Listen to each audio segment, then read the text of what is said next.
Mon nom c'est Abdoulaziz Mbaye, je suis de la Casamance, je suis le représentant pour toute la Casamance de 1 million de marches. En même temps, je suis le secrétaire général du comité sénégalais des droits de l'homme et le président de la commission chargée de la crise casamançaise. Bon, je suis aussi le représentant pour toute la Casamance de Amsatou Sow Sidibé.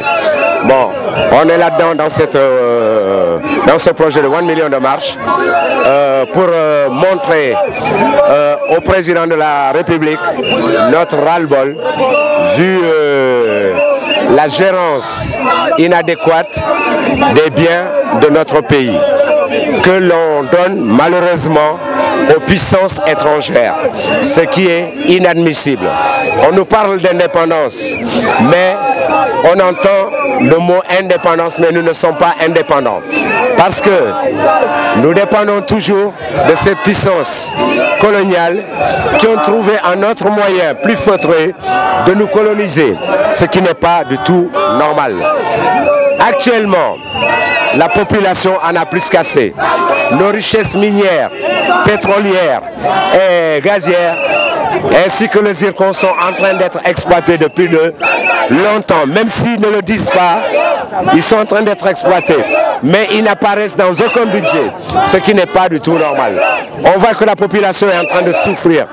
Il y a les gens qui tirent le diable par la queue et il ne va même pas la queue du diable. Il est temps que cela cesse. Le président doit prendre en compte qu'il a été élu par le peuple. Le peuple lui a fait confiance. Et lorsque le peuple dit qu'il en a assez, il est temps que le président accepte cela. Car le pouvoir appartient et appartiendra toujours au peuple qui l'a élu. Donc il n'a qu'à accepter cela. Le système du parrainage n'avait pas lieu d'être. Mais s'il l'a fait pour diminuer le nombre de personnes, j'estime que les 27 personnes qui avaient été retenues, ils doivent aller concourir librement et ne pas les bloquer. Avec 27 personnes, c'est facilement gérable pour une élection présidentielle que 130 personnes. Donc il n'a qu'à revoir cela. Parce que s'il aime réellement son pays, s'il se dit sénégalais et qu'il aime son pays, il doit le faire. Et ne pas amener des quiproquos qui peuvent amener la déstabilisation dans notre pays et mettre à feu et à sang notre pays. Nous n'avons pas besoin de cela et nous exigeons que le président change de comportement et comprenne qu'il n'est pas du tout, excusez-moi, et qu'il comprenne qu'il est élu par le peuple et si le peuple lui demande de partir, il faut qu'il accepte que c'est la population qui l'a élu. Personne n'est élu indéfiniment à un poste. Il est là pour servir la nation. Maintenant, la nation dit qu'il en a assez.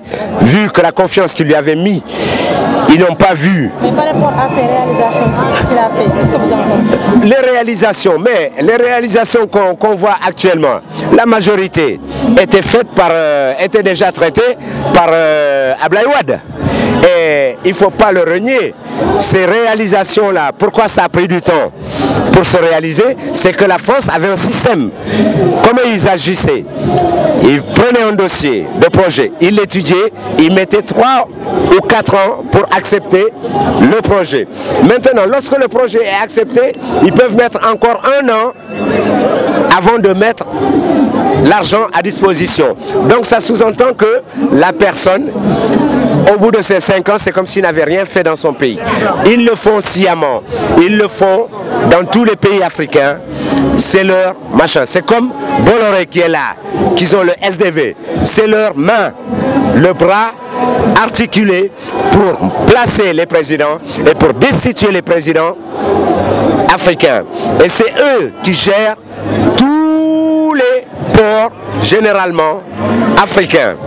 Ce que beaucoup de gens n'ont pas compris, c'est que Wade, bien que les gens le critiquent, c'est quelqu'un qui était en train de sortir le Sénégal de la colonisation des superpuissances. Et malheureusement, il n'a pas été compris.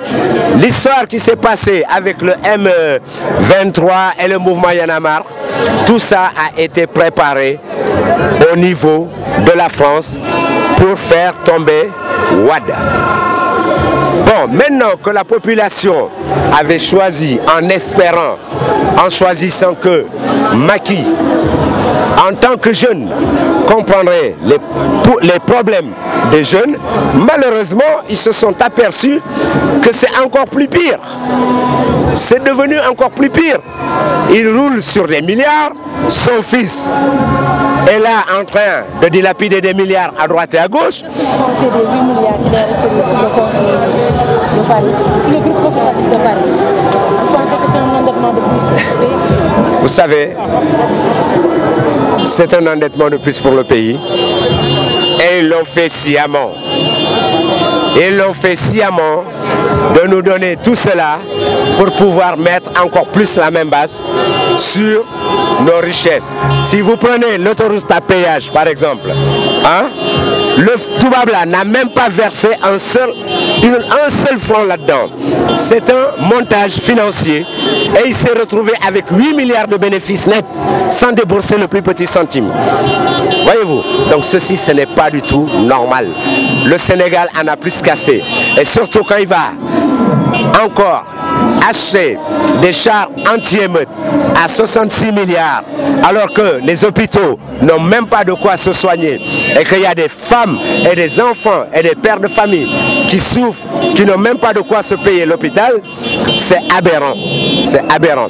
Il est temps que ça change, que le président accepte, n'est-ce pas, que la population choisisse librement qui il veut au pouvoir et que celui-ci les représente et non qu'ils mettent des systèmes de barrage et même le système de contrôle des doublons, c'est trop facile.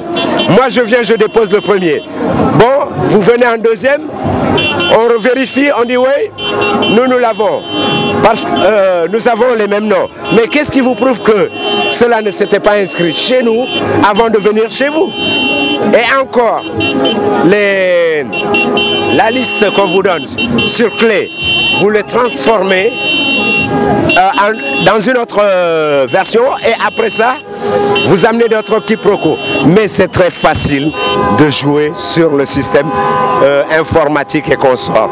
Donc là-dessus, il y en a plus qu'assez que le président ait de la hauteur et laisse les gens pouvoir aller voter normalement et donne les cartes aux jeunes parce que aussi il y a un problème qui se pose.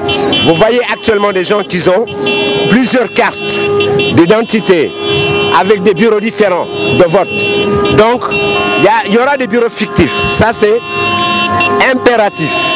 Ils sont en train de le faire. Et vous voyez des gens qui ont des cartes où que c'est marqué non inscrits au fichier électoral. Mais si on vérifie, ils sont bel et bien inscrits sur le fichier électoral. Donc tout ceci, il faut que ça change. Merci beaucoup. Voilà.